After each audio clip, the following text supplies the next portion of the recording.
नमस्कार मित्रों, स्वागत है आपका सभी का हमारे इस YouTube प्लेटफॉर्म पे। जो छात्र छात्राएं हमारे साथ में रेट सेटेट या ग्राम सेवक के लिए स्पेशली मैथ्स जनरल मैथ्स की तैयारी कर रहे थे, उसके लिए हम अपना अगला जो सेकंड एपिसोड है वो लेके आपके सामने हाजिर है। ये बैच उन बच्चों के लिए भी है जिनकी मैथ्स वीक है, जो मैथ्स में अपने आप को कमजोर महसूस करते हैं। ठीक है, तो हमारा ये सेकंड पार्ट है बेसिक यानी कि जनरल मैथमेटिक्स वाला, जो सभी प्रकार के कंपटीशन एग्जाम में आप तैयारी कर सकते हो उसके लिए। ओके, एंड जो बच्चे मैथ्स में वीक हैं उनके लिए भी है ये।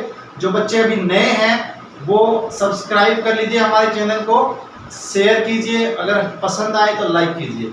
सो हमारा जो सेकंड पार्ट है, जिसने पहले वाला पार्ट नहीं देखा है वो डिस्क्रिप्शन में लिंक दे रखा है, वो पहले वाला पार्ट देख लीजिएगा। स्टार्टिंग में मैंने बेसिक से करवाया है। ठीक है, पहली वाली क्लास है मैंने एलसीएम से स्टार्ट किया है, इंटीजर्स पूर्णांक वगैरह उसका प्लस माइनस मल्टीप्लाई डिवाइड बताया है। ठीक है, आप अपनी क्लास को आगे बढ़ाते हुए हम आज पढ़ेंगे नंबर सिस्टम, बोले तो संख्या पद्धति के बारे में, संख्याओं के बारे में। कौन सी संख्या कौन सी नंबर किस प्रकार की है वो आपको पता होना चाहिए मैथ में आगे बढ़ने से पहले, क्योंकि बार बार इवन नंबर, सम संख्या, odd number, real number, integers, composite number, prime number, इन सब के बारे में पूछा जाएगा। ठीक है, हालांकि पिछली क्लास में मैंने कंपोजिट प्राइम के बारे में बताया था, लेकिन अभी फिर से मैं जब नंबर की बात कर रहे हम तो मैं फिर से दोबारा से रिवाइज करा दूंगा। ठीक है बच्चों, चलिए। नंबर सिस्टम बोले तो संख्या पद्धति, जिसमें सभी प्रकार की नंबर के बारे में हमें पढ़ेंगे। नंबर सिस्टम, इसको बोलते हैं हिंदी में संख्या पद्धति। क्या बोलते हैं जी? संख्या पद्धति, ये बोलते हैं जिसको। सभी प्रकार की संख्याओं के बारे में जानेंगे। सबसे पहले मैं शुरुआत करता हूं सम संख्या से। सम संख्या को इंग्लिश में कहते हैं इवन नंबर। सम संख्या बोले तो इवन नंबर, सम संख्या इवन नंबर। क्या होती है सम संख्या बोले तो इवन नंबर? जो नंबर 2 से डिविजिबल हो, यानी कि जिसको हम 2 से डिवाइड कर सकते हैं, उसको कहते हैं सम संख्या। 2 से डिविजिबल हो। ठीक है, एग्जाम्पल की बात करें हम, सो 2 स्मॉलेस्ट नंबर 2। ठीक है, 2 जो है वो 2 से डिविजिबल है, 4 भी 2 से डिविजिबल है, 6 भी 2 से डिविजिबल है। कहने का मतलब है जो 2 की टेबल में आए, 2 के पहाड़े में आए, 2 से पूरी डिवाइड हो जाए, डेसिमल में, फ्रैक्शन में नहीं, वो क्या होती है? सम संख्या होती है, इवन नंबर होती है।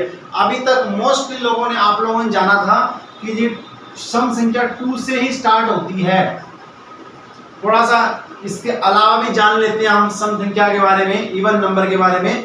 वो क्या है? मैं ये कहूंगा बच्चों कि 0 भी एक सम संख्या है, बोले तो इवन नंबर है। ठीक है, जो नहीं जानते थे इसके बारे में। कैसे? मैंने क्या बताया, डेफिनेशन क्या है? डेफिनेशन ये है कि जो सम संख्या वो होती है जो 2 से कंप्लीटली डिविजिबल हो। अगर 0 को आप 2 से डिवाइड करोगे तो 0 आंसर आएगा। डिविजिबल है 0, 0, 2, 3, 4, 5 सभी नंबर से डिविजिबल है, तो 0 भी एक इवन नंबर कहलाएगी, सम संख्या है। एमसीक्यू में आ जाए आपके ग्राम सेवक की भर्ती में, रीट में, टेट में, ठीक है, या जो बच्चे स्कूलिंग में पढ़ रहे हैं उनके भी एग्जाम्स वगैरह में, सिलेबस वगैरह में दिया हुआ है। ठीक है, तो 0 क्या है? एक सम संख्या है। क्यों? रीजन है हमारे पास में, क्योंकि 0 2 से डिविजिबल है। अच्छा, ये बताइए मुझे और कौन सी हो सकती है? और मैं ये कहूंगा भैया -2, ये जो नंबर है ये भी सम संख्या है, बोले तो इवन नंबर है। क्यों है ये? क्योंकि ये 2 से डिविजिबल है। अभी तक आपने इसके बारे में नहीं पढ़ा होगा। 2 से डिवाइड करोगे तो छात्र छात्राओं क्या आएगा? -1 आएगा। मैं कहता हूँ -4, ये भी 2 से डिविजिबल है। देखिए 2 से डिवाइड करते हो तो कितना आता है? -2 आता है। सो माइनस की वो नंबर जो 2 से डिविजिबल है इवन नंबर होगी।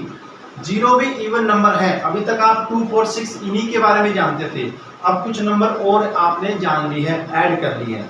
ठीक है, ये एक्चुअली में हायर क्लासेस, सीनियर क्लासेस के बारे में, इसके बारे में बताया जाता है। ठीक है, सो इवन नंबर क्लियर हो गई?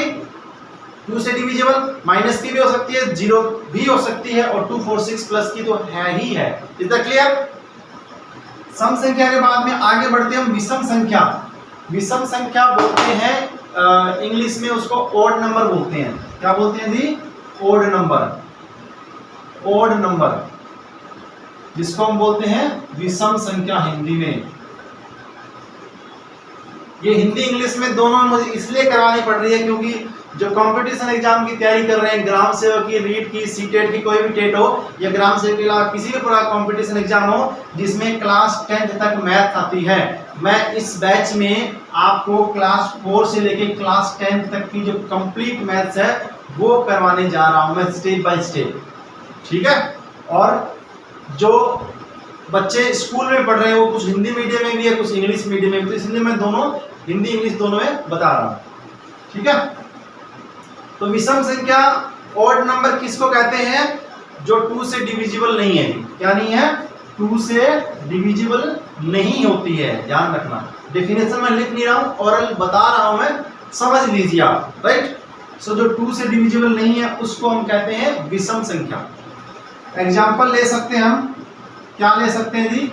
1 3 5, इसमें भी माइनस की नंबर आ सकती है, -1 -3 -5। ये 2 से डिविजिबल नहीं है। डिविजिबल मतलब कंप्लीटली डिवाइड हो जाए और आंसर इंटीजर में आए, डेसिमल में, फ्रैक्शन में नहीं आए, उसको बोलते हैं कंप्लीटली डिवाइड हुआ। तो 2 से डिविजिबल नहीं होती है उस नंबर को विषम संख्या बोलते हैं, ओड नंबर बोलते हैं। समझ में आ गई होगी आपको? राइट। सो नेक्स्ट विषम संख्या के बाद में हम पढ़ेंगे इवन हो गया, ओड हो गया। ठीक है? अब हम बात कर लेते हैं कंपोजिट प्राइम। पिछले वाली क्लास में मैं बता चुका हूं, लेकिन फिर से मैं रिवाइज करवा देता हूं जो बच्चे नए हैं उसके लिए। और दूसरी बात कि जो नए हैं वो सब्सक्राइब जिसने नहीं किया हमारे चैनल को सब्सक्राइब कीजिए। मैथ्स के लिए हमारे साथ बने रहिए। जिनको मैथ्स में दिक्कत आती है, मैथ्स में वीक है बच्चे, चाहे वो कॉम्पिटिशन एग्जाम की तैयारी कर रहे हो, चाहे वो स्कूल में पढ़ रहे हो, उसके लिए स्पेशल बैच है। मैथ्स में जो वीक है उनके लिए। ठीक है? क्योंकि मैं इस बैच में 10th तक क्लास की पूरी मैथ्स क्या है रिवाइज कराऊंगा विद कॉन्सेप्ट बेस पे। ठीक है? कोई शॉर्टकट, कोई ट्रिक वाली कहानी नहीं है। ठीक है? सो कंपोजिट नंबर इसको हिंदी में कहते हैं भाज्य संख्या। मैंने बताया पिछली क्लास में भाज्य संख्या, दोबारा इसलिए बता रहा हूं क्योंकि नंबर की बात आ रही है तो फिर इसको क्यों छोड़े भैया इसमें। सो भाज्य संख्या यानी कंपोजिट नंबर क्या होती है? सीधी भाषा में अगर बात करें हम छात्र छात्राओं, तो वो ये होती है कि जो नंबर अपने अलावा किसी और टेबल में आती हो, यानी कि अपने अलावा किसी और नंबर से भी डिवाइड होती है, उसको बोलते हैं भाज्य संख्या यानी कि कंपोजिट नंबर। सीधी भाषा की बात करें, थोड़ी टेक्निकल वे में आ जाते हैं, मैथमेटिकल लैंग्वेज में अगर आ जाते हैं तो कैसे करेंगे? जिस नंबर के 2 से ज्यादा फैक्टर्स हो, 2 से ज्यादा गुणनखंड हो, उसको बोलते हैं मोर देन 2। क्या जी? मोर देन 2 फैक्टर्स, यानी कि 2 से ज्यादा गुणनखंड हो जिस नंबर के, उसको कहते हैं भाज्य संख्या, बोले तो कंपोजिट नंबर। एग्जांपल देखते हैं कैसे। एक नंबर लिखी मैंने 4, इस 4 के कितने फैक्टर्स होंगे, कितने गुणनखंड होंगे? एक तो होगा 1, क्योंकि 1 से सारी नंबर डिविजिबल होती है तो 1 तो सभी का फैक्टर होगा जी। एक 2 होगा, एक खुद होगी नंबर 4, यानी कि जो 4 है वो 1 से डिवाइड हो रही है, 2 से डिवाइड हो रही है, 4 से डिवाइड हो रही है। तो ये तीनों के तीनों नंबर है इस 4 की फैक्टर्स कहलाती है, गुणनखंड कहलाता है। ये कहलाता है गुणनखंड कहलाता है। Is that clear? सो इसके जो फैक्टर कितने हुए? 2 से अधिक हो गए, 2 से ज्यादा हो गए, तो ये नंबर है भाज्य संख्या है, बोले तो कंपोजिट नंबर है। इसके अलावा मैं और कोई नंबर ले लेता हूं। मैं 4 के अलावा 6 है। 6 1 से डिवाइड हो रही है, 2 से डिवाइड हो रही है, 3 से डिवाइड हो रही है और 6 से भी डिवाइड हो रही है। तो इसके कितने फैक्टर हो गए, गुणनखंड कितने हो गए? 4 हो गए जी। तो ये भाज्य संख्या है। 6 के अलावा मैंने लिया, मान लो 8 ले लिया, 9 ले लिया। 9 क्या है? भाज्य संख्या है। कुछ बच्चे कंफ्यूज हो जाते हैं इसमें कि 9 तो भाज्य नहीं है। क्यों? क्योंकि वो भाज्य को कंपेयर कर लेते हैं किससे? सम से, कि 9 सम नहीं है तो भैया भाज्य ही नहीं है। ऐसा नहीं है जी। सम और भाज्य दोनों की कहानी अलग अलग है, दोनों एक प्लेटफॉर्म पे नहीं चल रहे हैं। और कुछ कंपेयर कर लेते हैं। अभाज्य संख्या को विषम संख्या से कंपेयर कर लेते हैं। अभाज्य बोले तो प्राइम नंबर, हिंदी में, इंग्लिश में बोलते हैं उसको, इसके बाद में आएगी वो बताऊंगा। उसको कंपोजिट नंबर को प्राइम नंबर से कंपेयर कर लेते हैं, या प्राइम नंबर को ओड नंबर से कंपेयर कर लेते हैं। उसमें कंफ्यूज हो जाते हैं, कंफ्यूज नहीं होना है। प्राइम नंबर अलग है, ओड नंबर अलग है, कंपोजिट नंबर अलग है और इवन नंबर अलग है, ठीक है। सो 9 जो है आपके पास कौन सी नंबर है? कंपोजिट नंबर है, बोले तो भाज्य संख्या है। यानी कि 9 किस किस से डिवाइड हो रही है? 1 से तो होगी, 3 से भी हो रही है और 9 से भी हो रही है। इसके कितने फैक्टर हो गए? 3 फैक्टर हो गए, 3 गुणनखंड हो गए। समझ में आई बात? सो 9 क्या है? भाज्य संख्या है। और 9 के बाद में 10 हो गया, 12 हो गया, 14 हो गया, ये सब क्या भाज्य संख्या है। तो सीधा सा मतलब ये हुआ, समझ में आ गया आपको? भाज्य संख्याएं उनको कहते हैं जो अपने अलावा किसी और नंबर से भी डिवाइड होती हो।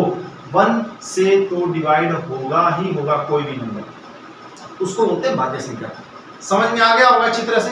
कंपटीशन एग्जाम में पूछते हैं भैया, एमसीक्यू में पूछते हैं, नंबर दे देंगे, भाज्य संख्या बताइए, 4 ऑप्शन दे देंगे। जब आपको पता ही नहीं होगा कि भाज्य संख्या होती है कैसे बता दोगे? ट्रिक मार के आओगे उसमें, तुक्का मार के आओगे? क्यों? ट्रिक बता रखी होती है कि हाँ जी ये ट्रिक काम कर देगी, अकड़ बकड़ बम्बे वो है, जहाँ पे आ जाए उसका ठप्पा मार दो। ट्रिक नहीं काम करते मैथ्स के अंदर, ठीक है। सो भाज्य संख्या समझ में आया, कंपोजिट नंबर। उसके बाद में हम बात करते हैं कौन सी नंबर? प्राइम नंबर, बोले तो अभाज्य संख्या। प्राइम नंबर, प्राइम नंबर अभाज्य संख्या बोलते हैं इसको हिंदी में, अभाज्य संख्या। क्या होती है अभाज्य संख्या? जिस नंबर के केवल और केवल 2 ही फैक्टर्स हो, केवल और केवल 2 ही गुणनखंड हो, उसको बोलते हैं अभाज्य संख्या। मतलब है वो संख्या 1 से डिवाइड होती है और खुद से डिवाइड होती है और किसी तीसरे नंबर से डिवाइड नहीं होती है, उसको बोलते हैं अभाज्य संख्या, ठीक है। समझ में आ गई बात? एग्जाम्पल लेते हैं। मैं कहूंगा 3, ये नंबर अभाज्य है, बोले तो प्राइम नंबर है, ये केवल 3 से और 1 से डिवाइड हो रही है, इसके केवल 2 ही फैक्टर है, this one and this one, third factor नहीं है। इसके अलावा मैं नंबर लेऊंगा 5, इसके भी 2 फैक्टर भैया, कौन कौन से? एक तो ये है और एक ये है, मतलब एक तो 1 होगा, एक खुद नंबर होगी, उसके अलावा तीसरा फैक्टर नहीं होगा, गुणनखंड नहीं होगा। तो वो कौन सी नंबर है? अभाज्य संख्या है, प्राइम नंबर है। समझ में आ गई होगी आप लोगों को मेरी बात, ठीक है। कंफ्यूज मत हो जाना, मैं बता रहा हूँ। प्राइम नंबर और ओड नंबर में ये नंबर प्राइम भी है ये वाली और ओड भी है, तो इसको हम क्या बोलते हैं? ओड प्राइम नंबर बोलते हैं। बोले तो हिंदी में विषम अभाज्य संख्या बोलते हैं, जो प्राइम भी हो ओड भी हो। ऐसे ही किसमें? सम और भाज्य में, यानी कि कंपोजिट इवन बोलते हैं उसको एक साथ, ठीक है। अच्छा, अब हमने प्राइम नंबर की बात कर ली, कंपोजिट नंबर की बात कर ली, इसमें थोड़ा सा हम स्पेसिफिक केस, स्पेसिफिक नंबर के बारे में बात कर लेते हैं। 1 जो है वो ना तो प्राइम है ना कंपोजिट है, एक्सेप्शन में आता है, अपवाद में आता है 1 के बारे में। क्यों? क्योंकि प्राइम नंबर वो होगी जिसके केवल 2 फैक्टर होंगे, कंपोजिट नंबर वो होगी जिसके 2 से ज्यादा फैक्टर होंगे। यहाँ पे तो दोनों में से कहानी एक भी नहीं है भैया, क्योंकि 1 है, इसका तो केवल एक ही फैक्टर होता है, एक ही गुणनखंड होता है, वो ये खुद ही होता है। इसको वोट देने वाला एक खुद ही है भैया, घर के भी वोट ना दे रहे इसको, पड़ोसी भी ना दे रहे हैं, तो इसका एक ही वोट है। तो ये नंबर ना तो प्राइम में आएगी ना कंपोजिट में आएगी, ठीक है, एक्सेप्शन है, ध्यान रखना। ऑप्शन में दे देंगे 4 नंबर और बोला जाए कि इसमें से प्राइम और कंपोजिट कौन सी है, जहाँ 1 दिया जाए तो ध्यान रखना वो प्राइम भी नहीं है कंपोजिट भी नहीं है, सीधी सी बात है। और बाकी 3 नंबर दे देंगे, 3 में से 2 प्राइम दे देंगे, 1 कंपोजिट। आपको बोले कंपोजिट कौन से, जो 1 नंबर मिलेगी उस पर ठप्पा लगा देना जी, उस पर गोला बना देना, ठीक है। अच्छा, कंपोजिट प्राइम के बारे में हम पढ़ चुके हैं। उसके बाद में हम आते हैं किस पे? नेचुरल नंबर पे आते हैं जी। हिंदी में कहते हैं उसको, नेचुरल को प्राकृत संख्या कहते हैं। क्या कहते हैं? प्राकृत संख्या। नेचुरल नंबर, नेचुरल नंबर प्राकृत संख्या कहते हैं जी। क्या कहते हैं? प्राकृत संख्या। ये नंबर सिस्टम का टॉपिक मैं पढ़ा तो रहा हूं मैं, ठीक है। मोस्टली 9th-10th क्लास में जो बच्चे पढ़ते हैं ना, उनको इन नंबर के बारे में नहीं पता होता है, कंफ्यूजन होती है, नंबर बेसिकली नहीं जानते हैं। कंपटीशन एग्जाम में भी ये पूछे जाते हैं। इसलिए मैं, क्योंकि जब ये बैच मैंने बेसिक से स्टार्ट किया, 0 लेवल से स्टार्ट किया, 0 लेवल से, ठीक है, तो 0 से इसको हाई लेवल से लेके चलूंगा, एक एक टॉपिक आपका क्लियर कराऊंगा, एक भी टॉपिक नहीं छोड़ूंगा, लेकिन वो धीरे धीरे आएगा। ये नहीं कि एक महीने में सब कुछ सारा का सारा शॉर्टकट करके ट्रिक करा के दे दिया, ऐसा नहीं, ठीक है। सो नेचुरल नंबर जो है वो क्या होती है, जिसको प्राकृत संख्या कहते हैं, नंबर जो 1 से स्टार्ट होती है, 1 से स्टार्ट होती है, 1 से बड़ी होती है, ठीक है। नंबर मोर देन 1, ठीक है, एंड इंक्लूडिंग 1, यानी कि 1 और 1 से बड़ी नंबर उसको बोलते हैं। 1 से स्टार्ट होने वाले नंबर बोलते हैं कुछ, 1 से स्टार्ट होने वाले। भैया 1 से स्टार्ट तो इधर भी हो सकते हो आप, और माइनस में इधर भी हो सकते हो, ठीक है ना। कहीं से आपको स्टार्ट होना है तो स्टार्ट आप आगे की डायरेक्शन में भी हो सकते हो, पीछे भी स्टार्ट हो सकते हो, क्या दिक्कत है। अरे बैक गेट डाला तो पीछे भी चले जाओगे, हैं। तो ध्यान रखना है 1 और मोर देन 1, 1 और 1 से बड़ी जो संख्या होगी वो क्या होगी, नेचुरल नंबर होगी, प्राकृत संख्या होगी। प्राकृत संख्याओं को, नेचुरल नंबर को n से लिखते हैं हम, क्या लिखते हैं, n से लिखते हैं, राइट। प्राकृत संख्याओं के बाद में क्या हो गया, आपको बोला जाए सबसे छोटी प्राकृत संख्या कौन सी है, स्मॉलेस्ट नेचुरल नंबर कौन सी है, 1 होगी, ध्यान रखना, ठीक है। इस सारे जो बीच बीच में कॉन्सेप्ट वाली बात, छोटी छोटी बातें बता रहा हूँ, ये एमसीक्यू वगैरह पूछी जाती है कॉम्पिटिशन एग्जाम में, ठीक है। प्राकृत संख्या बोले तो नेचुरल नंबर के बाद में हम आ जाते हैं किस पे आते हैं जी, होल नंबर पे आ जाते हैं, पूर्ण संख्या, होल नंबर जिसको कहते हैं पूर्ण संख्या, क्या कहते हैं जी, पूर्ण संख्या।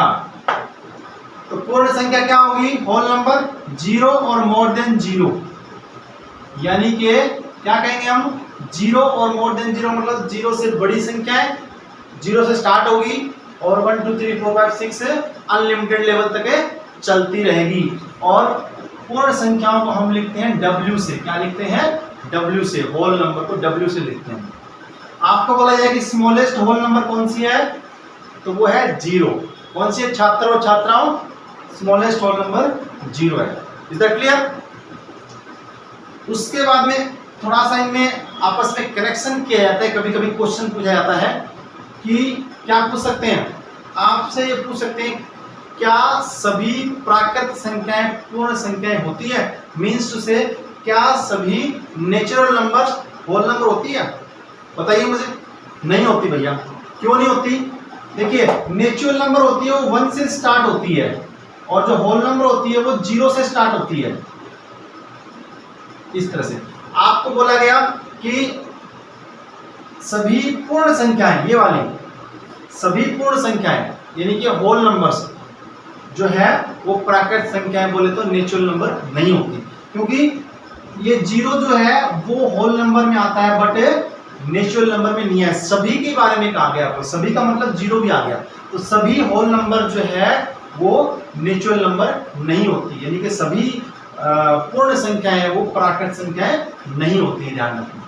क्योंकि 0 जो है वो पूर्ण संख्या है, होल नंबर है, जबकि नेचुरल नंबर नहीं है। एक इसका उल्टा पूछ लेते हैं कि क्या सभी प्राकृत संख्याएं यानी कि नेचुरल नंबर पूर्ण संख्याएं होती है, बिल्कुल होती है। जो नेचुरल नंबर है 1 से स्टार्ट होती है, सभी की बारे में बात की ना, सभी में कम से कम 1 आ गया, ठीक है। तो सभी नेचुरल नंबर बोले तो प्राकृत संख्याएं हैं वो पूर्ण संख्याएं होती है, इंग्लिश में बोलते हैं उसको होल नंबर होती है, ठीक है, ये ध्यान रखना। अब होल नंबर नेचुरल नंबर हो गया, एंड उसके बाद में आपका क्या, इंटीजर्स के बारे में बात कर लेते हैं, पूर्णांक बोलते हैं, इंटीजर्स को पूर्णांक बोलते हैं हिंदी में, क्या बोलते हैं, पूर्णांक। Is that clear. अब क्या होते हैं ये इंटीजर्स जो है वो हम कहेंगे 0 and all natural numbers and negative of natural numbers. एक तो 0 हो गया, और प्राकृत संख्या जो है वो जिसको नेचुरल नंबर कहते हैं, और क्या, नेगेटिव ऑफ नेचुरल नंबर्स, प्राकृत संख्याओं का ऋणात्मक जो कि इधर आता है, इस तरह से नेगेटिव ऑफ नेचुरल नंबर्स, ध्यान रखना। ये सब क्या इंटीजर्स होते हैं, इंटीजर में डेसिमल और फ्रैक्शन नहीं आता है, उनको इंटीजर में काउंट नहीं करते हैं। प्लस और माइनस की नंबर आ सकती है और जीरो भी आ सकता है, उसे कहते हैं इंटीजर बोलते हो, पूर्णांक बोलते हैं उसको। ठीक है, अब इसमें आपको पता ही है कि सारी की सारी जितनी भी जो नेगेटिव नंबर्स होती है ना, वो जीरो से और जितने भी पॉजिटिव नंबर है उनसे छोटी होती है। एक नंबर नेगेटिव और एक नंबर पॉजिटिव, जैसे अगर आपने -10 है और 1 है, कंपेयर किया तो ये छोटी होगी और ये बड़ी होगी, ध्यान रखना। जीरो से कंपेयर करेंगे, -12 को जीरो से कंपेयर करेंगे तो माइनस की सारी नंबर जीरो से छोटी होती है, तो ये माइनस की नंबर छोटी होगी जीरो से। ठीक है, ये तो हो गया कि माइनस की number with compare zero and positive numbers. अब अगर दो माइनस के नंबर को कंपेयर करेंगे, देखिए जब हम नंबर लाइन पे शो करते हैं, मान लो ये नंबर लाइन ही है, तो उसमें इस तरफ हम जाते हैं राइट साइड में तो वैल्यू बढ़ती जाती है, इंक्रीज होती जाती है, बड़ी होती जाती है, जैसे 0 1 2 3 बढ़ी रही है। और जैसे हम लेफ्ट में आएंगे इस साइड तो नंबर क्या होती जाएगी, छोटी होती जाएगी, वैल्यू कम होती जाएगी नंबर लाइन पे अगर शो करें तो भी और ऐसे भी। ठीक है, तो आप देख रहे हो कि 0 है वो -1 से बड़ी है, अब -2 है वो और छोटा हो गया, -3 और छोटा हो गया, -4 और छोटा हो गया, यानी कि लेफ्ट में आएंगे तो नंबर डिक्रीज होती जाएगी, छोटी होती जाएगी और राइट में बढ़ती जाएगी। ठीक है, थोड़ा हिंदी इंग्लिश का कंफ्यूजन मत हो जाना लैंग्वेज में, विशेष तौर से मैथ्स में हिंदी इंग्लिश में ज़्यादा कुछ अंतर नहीं होता है। ठीक है, ध्यान रखना। तो अगर कुछ ज़्यादा मैं अगर इंग्लिश वर्ड से बोल रहा हूँ तो उस पर फोकस कीजिएगा, कंफ्यूज होने की आवश्यकता नहीं है। मैं बोल रहा था दो नेगेटिव नंबर कंपेयर करें, -10 और आपने कंपेयर कर लिया -15, तो आपको इसमें कंपेयर करना है कौन सी नंबर बड़ी है कौन सी नंबर छोटी है। अगर हम इस तरह नंबर लाइन की बात करें तो अगर लेफ्ट की तरफ आते हैं तो पहले कौन से नंबर शो होती है, पहले नंबर शो होती है -10 वाली और फिर नंबर शो होती है -15 वाली जब हम लेफ्ट की तरफ आते हैं। तो इन दोनों में जो -10 है वो नंबर ग्रेटर है, बड़ी है जी, ये साइन होता है वो ग्रेटर का होता है, ध्यान रखना, ये वाला ग्रेटर देन का साइन होता है। मतलब जिस तरह पे 2 पॉइंट लगे ना, जिस तरह मुंह खुला होता है वो नंबर बड़ी होती है, और जिस तरह 1 पॉइंट लगा होता है ये वाला वो नंबर छोटी होती है, इसको होते हैं ग्रेटर देन। और ये साइन होता है लेस देन का, जैसे कि आपके पास -15 है वो नंबर छोटी है तो आप ऐसा लिखोगे -15 लेस देन -10, ध्यान रखना। लेस देन जो नंबर छोटी होगी उस तरफ ये पॉइंट वाला सिंगल पॉइंट वाला निशान आएगा और बड़े की तरफ 2 पॉइंट वाला आएगा। ठीक है, अच्छा और थोड़ा आसान समझा दूं कि माइनस में जो नंबर आपको जितनी बड़ी दिख रही है, अगर ये साइन छोड़ दूं मैं माइनस के, आपको जो नंबर बड़ी दिख रही है ना माइनस में वो उतनी ही छोटी होती है जब दो माइनस की नंबर को कंपेयर करते हो। आपको लग रहा होगा कि -15 है वो -10 से बड़ी है, क्योंकि प्लस में 15 होती है वो 10 से बड़ी होती है। ठीक है ना, दिखाई तो आपको ही दे रहा होगा, लेकिन ऐसा नहीं है। माइनस में क्या होता है, जो नंबर आपको जितनी बड़ी दिखती है वो नंबर उतनी क्या होती है, छोटी होती है। तो -15 है वो नंबर छोटी होगी -10 से, ये ध्यान रखना जब दोनों नंबर के माइनस का साइन है लगा हुआ हो तो मैंने ग्रेटर स्मॉलर भी बता दी, कंपेयर करना, साइन भी बता दिया आपको, ग्रेटर देन का साइन, स्मॉलर देन का साइन, छोटे का साइन और बड़े का साइन।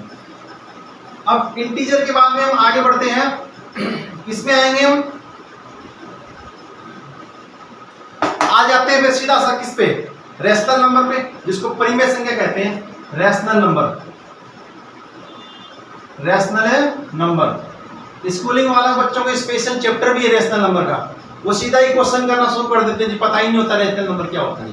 जान लीजिए क्या होती है रैशनल नंबर, परिमेय संख्या बोलते हैं इसको हिंदी में, परिमेय संख्या क्या होती है। देखिए सिंपल सी बात है, जिस नंबर को आप P/Q के रूप में लिख सकते हो, क्या लिख सकते हो, जिस नंबर को P/Q के रूप में लिख सकते हो, और जहां पर P एंड Q ये दोनों इंटीजर होने चाहिए। इंटीजर मैंने अभी बताया था क्या होना चाहिए, इंटीजर होना चाहिए। और एक कंडीशन होती है कि यहाँ जो Q होता है that is never equal to 0, यानी कि कभी भी 0 के बराबर है नहीं होना चाहिए।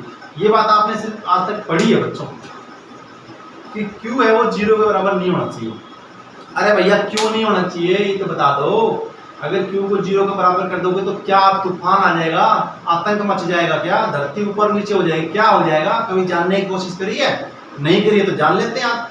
सिर्फ इतना आपने पढ़ लिया कि Q is never equal to 0, इसके आगे जानने की कोशिश नहीं करी कि Q 0 अगर हो जाए तो क्या कहानी हो जाएगी भैया, क्या घटित हो जाएगा। चलिए आज जान लेते हैं क्या घटित हो जाएगा। तो रेशनल नंबर क्या होती है? जिस नंबर को p अपॉन q के रूप में लिख सकते हैं, जहां पे p और q इंटीजर्स बोले तो पूर्णांक होने चाहिए, और एक कंडीशन होती है q कभी जीरो नहीं होना चाहिए, उसको बोलते हैं रेशनल नंबर, बोले तो परिमेय संख्या कहते हैं। आइए समझते हैं इसको। मैंने लिखा 3/4, ये एक परिमेय संख्या है, ठीक है। p की जगह आपके पास ये है और q की जगह आपके पास ये है। एक और नंबर ले ली मैंने ली 5 ले ली, ये भी एक परिमेय संख्या है, ये भी एक परिमेय संख्या। 9th क्लास में पहला चैप्टर है, उसमें पूछा गया है परिमेय संख्या बोले तो रेशनल नंबर है। क्यों है भैया? Rational number p upon q के रूप में जिसको लिख सकते हैं, तो इसको रेशनल नंबर यानी कि p अपॉन q के रूप में कैसे लिखोगे? इसको ऐसे लिखोगे जी बच्चों, छात्र छात्राओं शिक्षकों, इसको ऐसे लिखोगे, p आपके पास हो गया ये और q आपके पास हो गया ये। डिवाइड में तो आप 1 लगा सकते हो ना, इसके भी 1 लगा दो, इसकी वैल्यू तो 6 ही आनी है, 1 तो लगा सकते हो किसी भी नंबर के, उसकी वैल्यू क्या नहीं होगी? चेंज नहीं होगी। सो ये नंबर जिसके डिवाइड में आपको कुछ दिखाई नहीं दे, वो नंबर भी परिमेय संख्या रेशनल नंबर होती है, ध्यान रखना। ओके, ये भी परिमेय संख्या है। माइनस की नंबर भी परिमेय संख्या होती है रेशनल नंबर, क्योंकि मैंने क्या बताया p और q इंटीजर होना चाहिए, और इंटीजर प्लस माइनस दोनों के होते हैं, तो ये भी एक रेशनल नंबर है। अच्छा 2.5 ये भी एक परिमेय संख्या है, रेशनल नंबर है, 9th क्लास में दे रखा है। इसके बारे में कैसे थोड़ा सा बता देता हूं मैं। 2.5 को आप लिखोगे 25/10, डेसिमल हटाओगे तो, डेसिमल का चैप्टर हम अलग से करेंगे टॉपिक, ठीक है। डेसिमल हटाओगे तो इसको ही लिखोगे, p अपॉन q रूप में आ गया, ठीक है। एक और थोड़ा सा एग्जांपल लेता हूं मैं, आपको दिया जाए 2.555, ये भी एक परिमेय संख्या है, ये भी आपके 9th में दे रखा है कि डिजिट्स है वो डेसिमल के बाद में रिपीट हो रहे हैं, बार बार रिपीट हो रहे हैं, जिसको कहते हैं नॉन टर्मिनेटिंग रिकरिंग बोलते हैं इसको। रिकरिंग मींस बार बार रिपीट होना, सो नॉन टर्मिनेटिंग है, रिकरिंग डेसिमल एक्सपेंशन नहीं है, तो वो नंबर क्या होती है? रेशनल होती है। 9th क्लास में दे रखा है ये, ठीक है। तो ये भी क्या है कि रेशनल नंबर है। अच्छा जीरो के बारे में और ले लेते हैं, जीरो भी एक रेशनल नंबर है। क्यों? इसको लिख सकते हैं 0.1, 0.2, 0.3, सबकी वैल्यू आएगी जीरो। जीरो को किसी भी नॉन जीरो नंबर से, जो जीरो नहीं है उस नंबर से आप डिवाइड करोगे तो आंसर जीरो ही आना है। 0.2, 0.5 सब आंसर क्या आएगा? जीरो आएगा। Is that clear? लेकिन अगर हम जीरो से डिवाइड करेंगे, लाइक 2 है, इसको जीरो से डिवाइड करते तो आंसर अनंत आएगा, इनफाइनाइट। जिनको नहीं पता था जान लीजिए, आज इनफाइनाइट आंसर आएगा, अनंत आएगा, ठीक है। अगर आप 10/0 करते हो तो ये मत कर देना कि 0 से 0 कट गया आंसर 1 आ गया भैया, है ये जादू मत कर देना, ये ट्रिक मत अपना लेना मैथ्स के अंदर। Is that clear? 0 काट दिया और आंसर 1 आ गया, नहीं ऐसा नहीं। इसका आंसर आएगा क्या आएगा? इनफाइनाइट, बोले तो अनंत बोलते हैं उसको। Is that clear? अगर हम सेम 0.0 करते हैं तो भी इनफाइनाइट आता है भैया, अनंत आता है। क्या आता है? अनंत आता है। एक और मैं रिजल्ट इससे बता देता हूं नया आपके लिए। आप करते हो 1/0 कर दिया जी, कितना आया जी? इनफाइनाइट आया ना। इससे मैं क्या करता हूं कि इसको इधर ले आया और इसको इधर ले गया, बोले तो 1/इनफाइनाइट, यानी कि 1 को आपने इनफाइनाइट से डिवाइड कर दिया।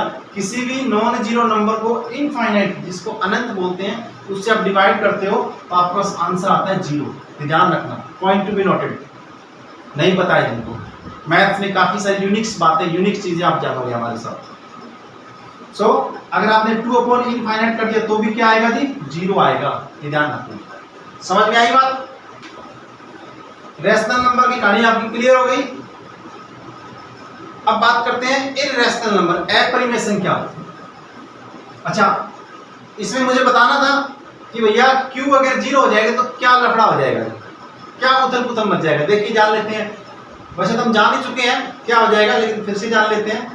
आपने p की जगह 3 रख दिया और डिवाइड में आपने 0 रख दिया तो क्या हो जाएगा भैया? फिर आ जाएगा आंसर इनफाइनाइट। और जो इनफाइनाइट नंबर होती है वो रेशनल नंबर नहीं होती है। तो जब q की वैल्यू डिवाइड में 0 हो जाएगी तो वो नंबर क्या नहीं कहलाएगी? रेशनल नहीं कहलाएगी। क्यों? आंसर आ जाएगा इनफाइनाइट, और इनफाइनाइट नंबर होती है वो इररेशनल नंबर होती है। समझ में आया आज आपको कि q जो है वो 0 क्यों नहीं होना चाहिए? इस कारण नहीं होना चाहिए। इररेशनल नंबर जिसको बोलते हैं अपरिमेय संख्या। क्या बोलते हैं? अपरिमेय। सीधी सी बात है, जिसको p/q के रूप में नहीं लिख सकते। जहां p और q इंटीजर तो होता है बट t/3 के रूप में नहीं लिख सकते, उसको बोलते हैं कैसे? देखिए रूट की जो नंबर होती है जिसका कंप्लीट रूट नहीं निकलता है, परफेक्ट स्क्वायर नंबर नहीं होती है, वो अपरिमेय बोले तो इरेशनल नंबर होती है, पहली बात। दूसरी पाई है जिसकी वैल्यू एग्जैक्ट तो नहीं बट हम अप्रोक्सीमेट तो 22/7 लेते हैं, ये तो रेशनल है बट ये रेशनल नहीं है क्योंकि इसकी वैल्यू है वो 3.14 समथिंग चलती रहती है, क्लास 9th में दे रखी है इसकी वैल्यू भी।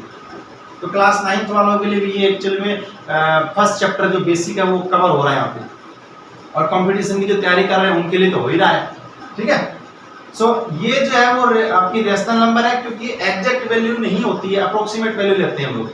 एग्जैक्ट वैल्यू में 3.14 ऐसे चलता जाता है, जो decimal expensive non terminating non recurring कहते हैं, ठीक है। तो ये पाई जो है वो इरेशनल नंबर है। और किसको कहेंगे इरेशनल नंबर? इनफाइनाइट, ये भी इरेशनल नंबर है जिसको अपरिमेय की कहते हैं, ठीक है। अब हम पढ़ लेते हैं लास्ट नंबर के बारे में जो कि होल नंबर है। होल, ये जितनी भी नंबर पड़ी है सबकी मुखिया है वो, सबकी मुखिया है वो, हेड है वो होल नंबर, जिसको हम क्या कहते हैं? होल नंबर को हम कहेंगे, क्या बोलेंगे हिंदी में? सॉरी होल नंबर नहीं, हम होल नंबर तो पढ़ चुके हैं, रियल नंबर। क्या जी? Real number. Real number, real number क्या बोलते हैं? वास्तविक संख्याएं बोलती है। क्या बोलते हैं जी? वास्तविक संख्याएं, वास्तविक संख्याएं बोलते हैं रियल नंबर को। जो जितने भी नंबर हमने पढ़े ना शुरू से लेकर एंड तक, वो सब की सब रियल नंबर कहलाती है। तो बेसिकली हम अगर डेफिनेशन बनाए, so real number is a group of all rational numbers and irrational number. Rational भी आ गए, इरेशनल भी आ गए, सारी नंबर्स आ गई, वो क्या होगी? रियल नंबर होगी। जो हमने लास्ट में भी इरेशनल नंबर पढ़ी है, उसके पहले की जो सारे नंबर थी वो रेशनल में आती थी आपको, ठीक है। तो वो रेशनल में आ गए, जो बाकी बच गई इरेशनल में। तो rational number plus irrational number, यानी कि परिमेय और अपरिमेय संख्याओं का जो ग्रुप होता है सब मिला के नंबर रियल नंबर कहलाते हैं, ठीक है। मैं लिख देता हूं, कोई भी नंबर लिखोगे आंख बंद करके वो रियल नंबर पे सीधा निशान लगेगा। क्या मैंने लिख दिया? रूट का 2 रियल नंबर है, 0 भी, -1/3 भी, -1/4 भी, 1.5 भी, ये सब रियल नंबर है जी। 4 भी, ये सब क्या है? रियल नंबर है। इनफाइनाइट भी रियल नंबर में आता है, जो एक अलग से कहानी बनाता है, ठीक है। तो सभी रेशनल क्या होती है? रियल नंबर बोले तो वास्तविक संख्या होती है। रियल नंबर को हम लिखते हैं आर से। किससे लिखते हैं? आर से लिखते हैं। तो जो रियल नहीं होती वो कौन सी होती है? नॉन रियल या फिर इमेजिनरी बोलते हैं उसको, अवास्तविक संख्याएं जो वास्तव में एग्जिस्ट ही नहीं करती है, वास्तव में जिसका अस्तित्व ही नहीं है, जो होती भी नहीं है, उसी को तो बोलेंगे नॉन रियल। जो है ही नहीं उसी को तो बोलेंगे अवास्तविक है। वो आप क्लास 11th में पढ़ते हो उसके बारे में, जब अंडर रूट में इस तरह से माइनस की नंबर आ जाती है वो होती है नॉन रियल। जैसे आपने -2 बोल दिया अंडर रूट में, -5 बोल दिया, है ना। बाहर माइनस आ सकता है, -25 है ना, ये आपका रियल में आएगा, लेकिन रूट में अगर माइनस आ गया वो नॉन रियल होती है, अवास्तविक संख्या होती है। समझ में आ गई बात? तो आज हमने नंबर के बारे में पढ़ लिया, नंबर सिस्टम, संख्या पद्धति, ठीक है। All types of competition exam के लिए, स्कूलिंग में जो बच्चे पढ़ रहे हैं उनके लिए, जिनकी मैथ्स वीक है उनके लिए, ठीक है। तो ये बैच है, बहुत इंपॉर्टेंट है। आप हमारे साथ जुड़े रहिए, अपडेट रहिए। जो पहली बार है वो सब्सक्राइब कीजिए, और हमारी जो पिछली क्लास है लिंक डिस्क्रिप्शन में मिल जाएगा, उसको ओके कीजिए और पिछली क्लास भी देखिए जिसमें मैंने एलसीएम वगैरह और इंटीजर का प्लस माइनस करना बताया मैंने, ठीक है। तो मैथ्स को रखना छोड़ दीजिए, समझ लीजिए, आपके काम आएगा, जिंदगी भर लाइफ टाइम काम आएगा, ठीक है। कोचिंग की जो कॉम्पिटिशन एग्जाम की तैयारी कर रहे हैं वो ये मत समझिए कि आप 1 महीने में, 2 महीने में, 3 महीने में मैथ्स को कर डालोगे, भैया नहीं। मैथ्स का एरिया जो इतना सीमित नहीं है कि आप 1 या 2 महीने में, 1 दिन में कर दोगे। हाँ, रट सकते हो आप, वहां जाके आपको छोटा सा जो है ट्रिक दे देंगे जिससे 1 क्वेश्चन कर लोगे, 2 क्वेश्चन कर लोगे, लेकिन कॉन्सेप्ट क्लियर नहीं होगा। अब इसके बारे में आपसे कोई भी क्वेश्चन पूछ ले स्कूलिंग में, कॉम्पिटिशन एग्जाम में, आप तपाक से कर दोगे जब सारे नंबर के बारे में आपको पता होगा, ठीक है। तो इसी क्रम को हम आगे बढ़ाते हुए अगली क्लास में मिलेंगे हम नया टॉपिक लेके। सिलेबस आपको पता है, ग्राम सेवक, रीट, टेट सबका मैं एक बार फिर से अगली क्लास में रिवाइज करवा दूं सिलेबस के बारे में, मैथ्स का क्या सिलेबस आता है। ओके, सो धन्यवाद साथियों, बने रहिए हमारे साथ। That's all for today.